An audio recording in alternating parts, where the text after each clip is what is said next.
Hi everyone, hope you're well. Welcome back to my channel. So I just wanted to share quickly because I had a lot of people asking me, Fermi,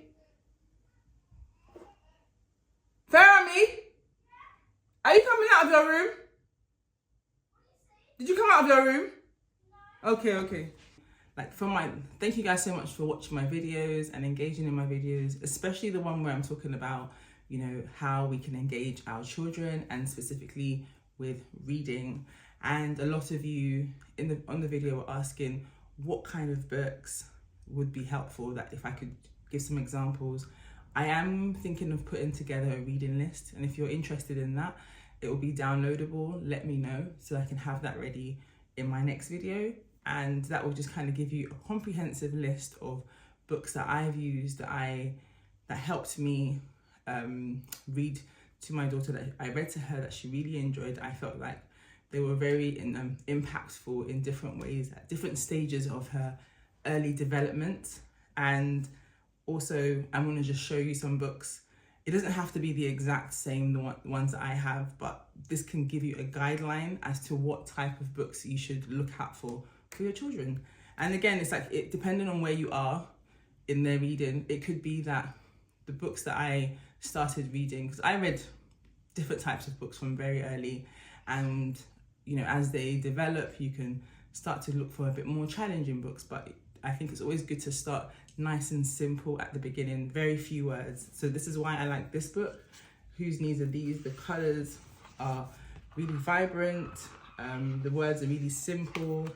I hope you guys can see it well. It's just very short sentences, and yeah, it's short, to the point, no story, it's a story but to the point and no long thing, and it's very quick to get through, and before you know it, you're done.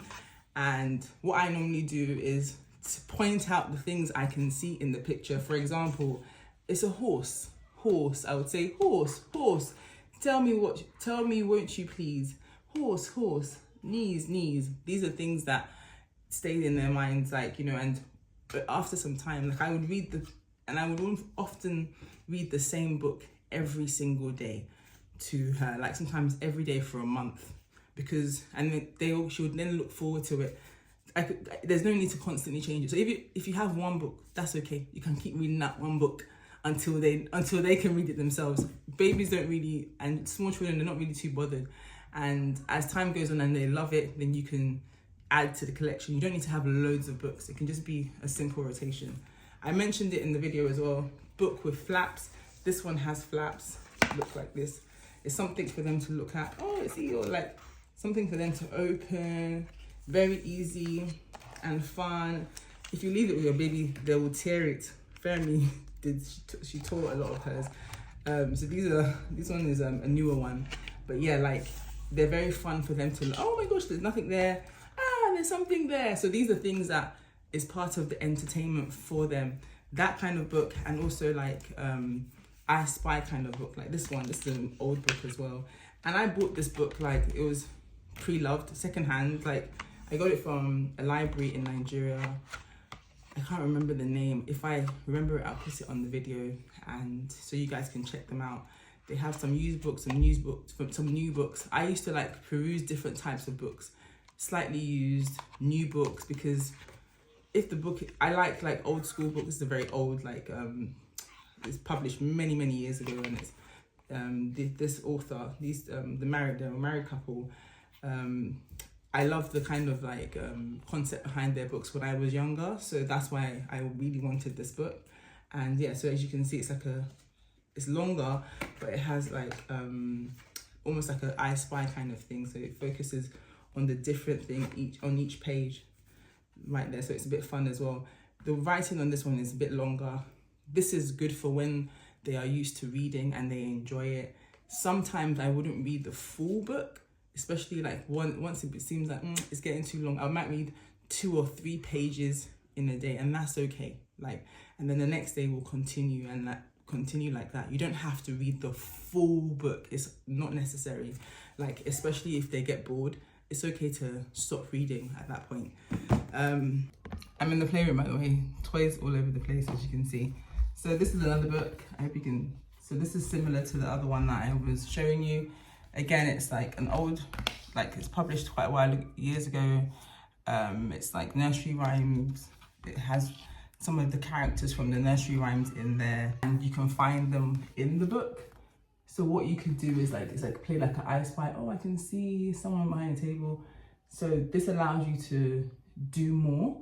Again, you don't have to read the whole book, but what is really good is that it's like you are doing like investigation. You can look into the pictures. Oh, look, what's that? Look at this person is there.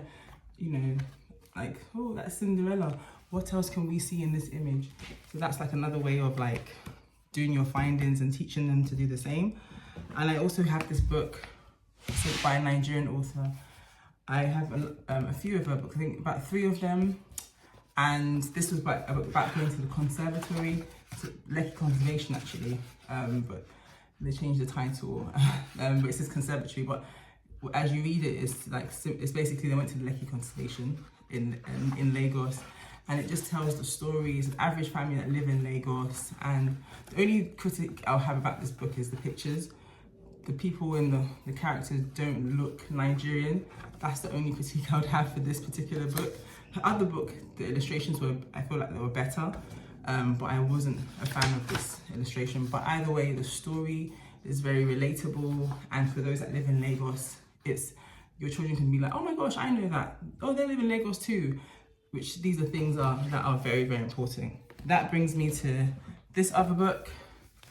I reread this book, Taya. Fermi loved this book. She started repeating after me because again, it's a very simple book. Please, baby, please. It teaches them the word please as well. Please, mommy. Please, baby, please. Like, this is by Spike Lee, the movie director. This is by him and his wife, Tonya Lewis-Lee. And it's just basically showing a day in the life of a baby that will not allow their parents rest. I hope you guys can see me clearly. Let me turn this around. So the baby will not allow their parents rest, which is very relatable for us. But again, it's like the baby's going to different places. And what I love is another black baby.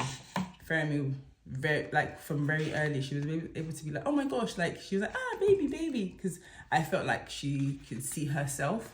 And you might think, oh, what's the big deal about having a book with a black baby?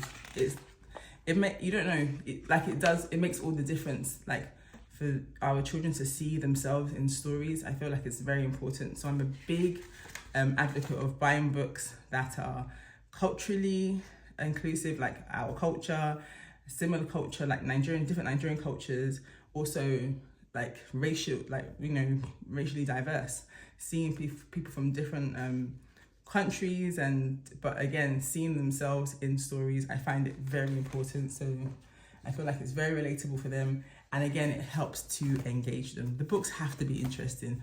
Let's be honest, nobody wants to read one dry book like this, including our babies. Let's respect our children because they also have standards.